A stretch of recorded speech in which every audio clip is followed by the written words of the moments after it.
Ashland County needs more volunteers for the Meals on Wheels program, and two of the best pups in Hibbing need your help in a nationwide photo contest. All that and more as we take you around the Northland, city by city. We start things off in Wisconsin tonight, where the arrival of February means a new law of the month. The State Patrol's law for February is the rules of roundabouts.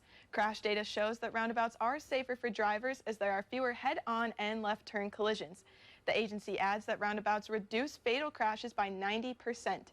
State law requires drivers to yield to the right-of-way and also give space to trucks and other oversized vehicles. Bicyclists can either use the sidewalk or traffic lanes when navigating a roundabout. Next, we head to Ashland, where they are looking for more volunteers.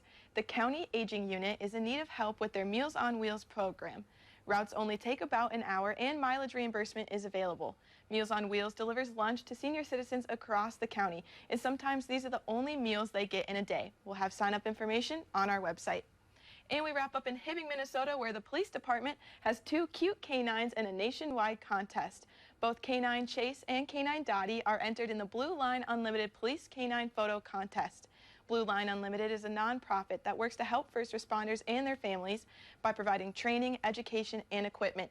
The winning agency will receive $500. Voting just started yesterday and runs through the end of the month. We'll have a link to vote for Chase and Dottie on our website.